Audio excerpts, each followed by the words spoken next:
Hey YouTube, this is week 7 of my pregnancy vlog on my baby number 2.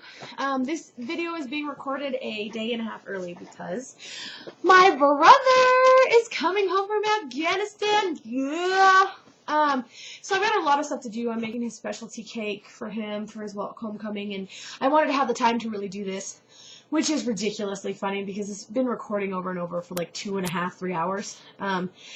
And I finally got them all done recording, and then I realized, because I have 2 videos for this week, that I had talked about the same stuff in them twice. It was ridiculous. Okay, so here we go.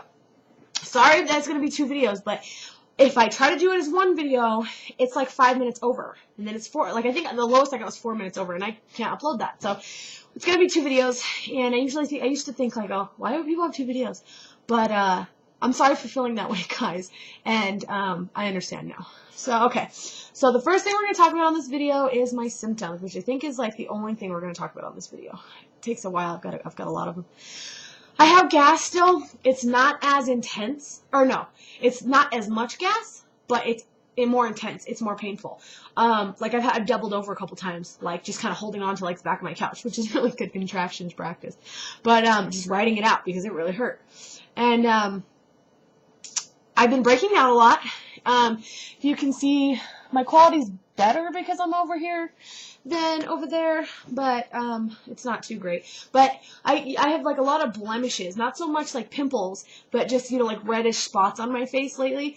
And I've been keeping up with my egg wash and yolk wash and all that, which really, really helps. I mean, because it gets really bad. Like right before I go to bed, I can see like throughout the day what's happened to my face, and then I'll do the egg wash, wake up in the morning, it looks great, so I don't have to do an egg wash for like a day or so. But I did a video on my non-chemical things I make at home, which I think you guys would really like.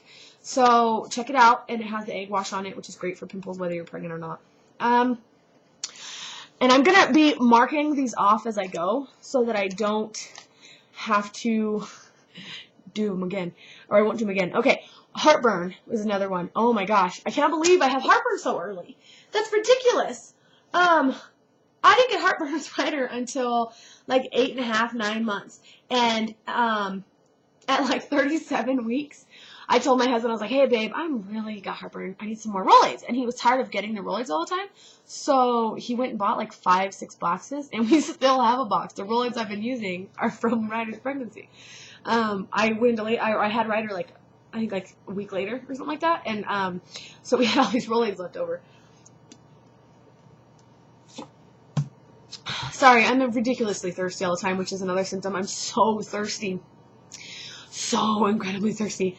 I drink a ton of these a day, but that'll be on my second video because I'm going through all that. Oh, and the heartburn. I get it when I drink coffee, but I don't drink coffee anymore, or very much anymore. At first, it was because I cut down to, I used to drink like a cup a day, and then I cut down to like, or 2 cups a day. Then I cut down to 1 cup a day, and then for like 2 days, and then it started making me like, it just didn't taste right, and then I started getting heartburn. Just a little bit of heartburn, nothing bad. So I think I drink like a cup like half a cup every maybe twice a week, if that, because it's just gross now. But I'm so tired all the time, I need something to like be able to stay awake and take care of my son. And then red sauce. I had red sauce last night on my pizza, and it, oh my god, it was so bad. I used a whole roll of Rolaids because of it.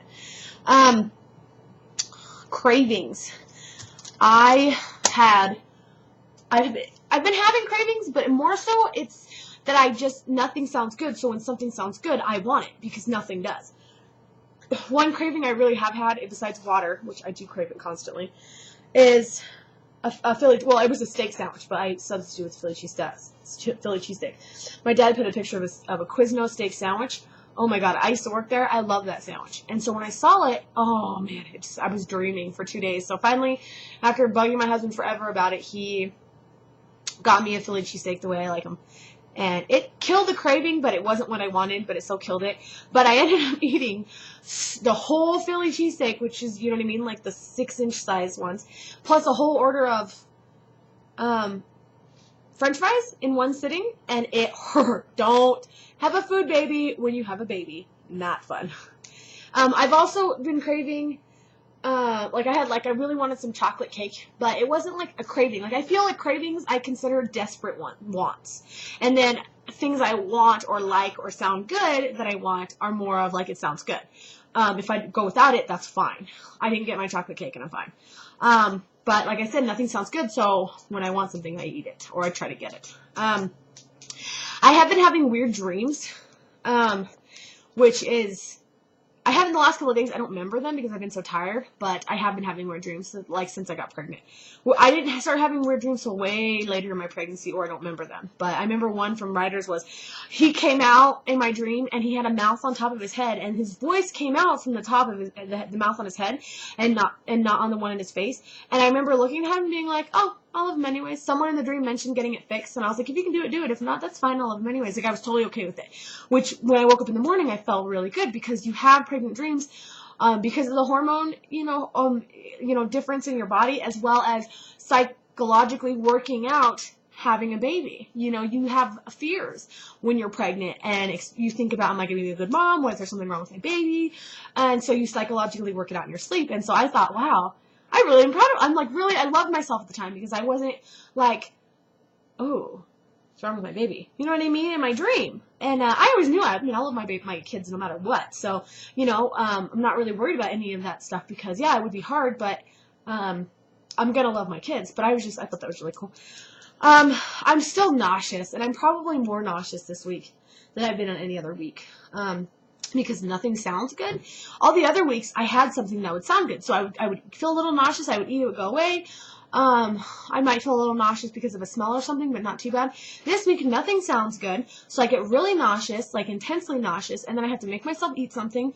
And then the next day, whatever stays, like one day an egg sandwich sounded good, and the next day I tried to have eggs again, and I almost puked, but I had made the eggs, so I ate them really, really slowly. So nauseous is a big deal. I've been drinking Sprite because I'm getting my tooth pulled, and it's terrible. It's like an open tooth, and it hurts so bad when I have sugar. So I haven't been drinking Sprite to help me out either. I am exhausted. I think I'm getting sick again, or I kind of have like a little bit of a sickness going on with my chest and breathing and coughing stuff up.